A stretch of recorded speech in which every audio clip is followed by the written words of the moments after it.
بسم اللہ الرحمن الرحیم۔ تمام تعریفیں اللہ تعالیٰ کے لیے ہیں، بے شک وہ تمام جہانوں کا پالنے والا ہے، وحدہ لا شریک ہے، اس کا کوئی شریک نہیں۔ میں گواہی دیتی ہوں کہ محمد صلی اللہ علیہ وآلہ وسلم اللہ کے بندے اور رسول ہیں۔ السلام علیکم۔ آج میں آپ کو حضرت ابراہیم علیہ السلام کی وفات کب اور کیسے ہوئی اس کے بارے میں بتاؤں گی۔ حضرت ابراہیم علیہ السلام نے ایک دفعہ ایک فرشتے سے ملاقات کی اور اس سے دریافت کیا کہ تم کون ہو؟ اس نے کہا کہ میں ملک الموت ہوں۔ آپ نے پوچھا کیا ایسا ہو سکتا ہے کہ تم اپنی وہ صورت مجھے دکھاؤ جس سے تم مومنوں کی روح قبض کرتے ہو؟ کہا اچھا میری جانب سے ذرا منہ پھیر لیجئے۔ حضرت ابراہیم علیہ السلام نے منہ پھیر لیا، پھر جب نظر کی تو دیکھا کہ ایک خوبصورت اور خوش لباس حسین جوان ہے جس کے بدن سے خوشبو آ رہی ہے۔ آپ نے فرمایا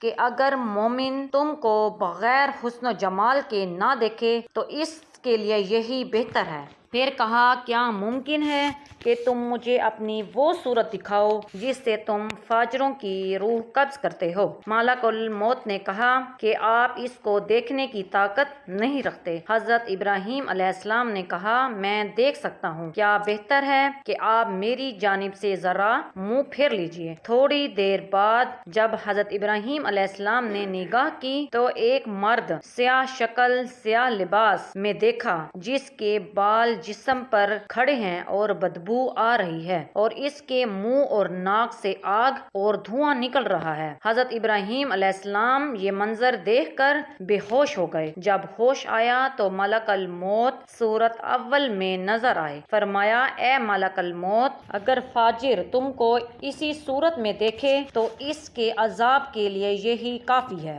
حضرت امام جعفر صادق علیہ السلام سے منقول ہے کہ رسول خدا صلی اللہ علیہ وآلہ وسلم نے فرمایا حضرت ابراہیم علیہ السلام کی عمر 175 سال کی تھی۔ معتبر حدیث سے منقول ہے کہ حضرت سارہ نے حضرت ابراہیم علیہ السلام سے کہا اے ابراہیم آپ ضعیف ہو گئے ہیں، خدا سے دعا کیجئے کہ آپ کو ایک فرزند عطا کرے جس سے ہماری آنکھیں روشن ہو جائیں، کیونکہ خدا نے آپ کو اپنا خلیل قرار دیا ہے، اگر چاہے گا تو وہ آپ کی دعا قبول کر لے گا۔ حضرت ابراہیم علیہ السلام نے خدا سے دعا کی کہ ان کو ایک فرزند عطا فرمائیں۔ خدا نے ان پر وحی بھیجی کہ ہاں ایک عقل مند لڑکا تمہیں عطا کروں گا۔ ابراہیم علیہ السلام اس خوشخبری کے 3 سال تک منتظر رہے۔ پھر خدا کی طرف سے وہ موقع آیا کہ حضرت سارہ نے کہا اے ابراہیم علیہ السلام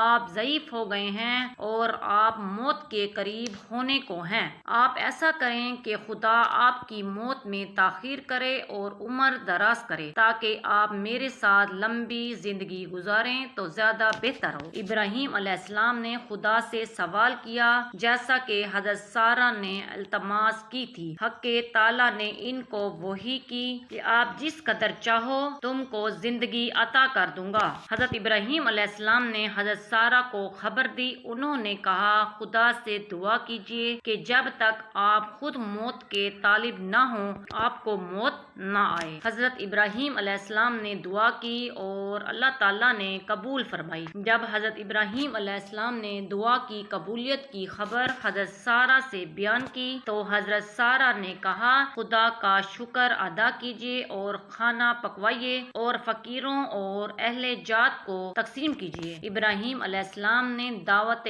عام کی۔ جب لوگ حاضر ہوئے تو ان میں سے ایک کمزور نابینا بوڑھا شخص بھی تھا جس کے ساتھ ان کو سہارا دینے کے لیے ایک شخص اور بھی ان کے ساتھ موجود تھا۔ وہ دسترخوان پر بیٹھا، جب وہ لقمہ اٹھا کر منہ میں لے جانا چاہتا تو اس کا ہاتھ ہل جاتا اور لقمہ داہنے سے بائیں ہو جاتا، یہاں تک کہ ایک مرتبہ لقمہ ان کی پیشانی سے جا لگا۔ ان کے ساتھی نے ان کا ہاتھ پکڑ کر اس کے منہ تک نوالا پہنچایا، پھر اس نابینا نے دوسرا نوالا لیا، اس کا ہاتھ کانپا اور لقمہ اس کی آنکھوں تک جا پہنچا۔ ابراہیم علیہ السلام کی نگاہ اسی کی جانب تھی۔ آپ کو یہ حال دیکھ کر حیرت ہوئی اور اس کے ساتھی سے اس کے حال کا سبب دریافت کیا۔ اس نے کہا، آپ اس مرد کا جو یہ حال ملاحظہ کر رہے ہیں یہ کمزوری اور بڑھاپے کے سبب ہے۔ ابراہیم علیہ السلام نے اپنے دل میں سوچا کہ میں بھی اگر بہت بوڑھا ہو جاؤں گا تو اسی مرد کی طرح ہو جاؤں گا۔ پھر آپ نے دوبارہ اللہ تعالیٰ سے دعا کی کہ میری موت کا وہی وقت بہتر ہے جو میرے لیے پہلے تو مقرر کر چکا تھا، کیونکہ اس حال کو مشاہدہ کرنے کے بعد مجھے زیادہ عمر کی ضرورت نہیں ہے۔ حدیث معتبر میں حضرت امیر المومنین علی رضی اللہ تعالیٰ عنہ سے منقول ہے کہ جب اللہ نے چاہا کہ ابراہیم علیہ السلام کی روح قبض کریں تو ملک الموت کو ان کے پاس بھیجا اور کہا، السلام علیکم یا ابراہیم۔ آپ نے سلام کا جواب دیا اور فرمایا، کیا تم میرے لیے آئے ہو کہ اپنے اختیار سے مجھے آخرت کو لے چلو یا موت کی خبر لائے ہو؟ ملک الموت نے کہا کہ جی، میں اسی لیے آیا ہوں اور آپ کو آپ کی خواہش سے خدا کی ملاقات کی دعوت دیتا ہوں، لہذا قبول کیجیے۔ ابراہیم علیہ السلام نے فرمایا، کبھی تم نے دیکھا ہے کہ دوست اپنے دوست کو مار ڈالے؟ ملک الموت واپس گئے اور کہا، خداوند کریم، تو نے سنا ہے جو کچھ تیرے خلیل علیہ السلام نے کہا ہے۔ پھر اللہ تعالیٰ نے ان کو وحی کی کہ ابراہیم علیہ السلام کے پاس جاؤ اور کہو، کبھی تم نے دیکھا ہے کہ کوئی دوست اپنے دوست کی ملاقات کو ناپسند کرے؟ دوست تو وہ ہے جو اپنے دوست کی ملاقات کا آرزو مند ہو۔ یہ سن کر حضرت ابراہیم علیہ السلام راضی ہو گئے اور جب آپ علیہ السلام مناسک حج سے فارغ ہو کر شام کی جانب واپس گئے تو وہیں آپ کی روح مقدس قبض ہو گئی۔ اللہ تعالیٰ ہم سب کا حامی و ناصر ہو۔ اسی کے ساتھ مجھے دیجیے اجازت، ملتے ہیں کسی اور اچھی سی ویڈیو میں، تب تک کے لیے اللہ حافظ۔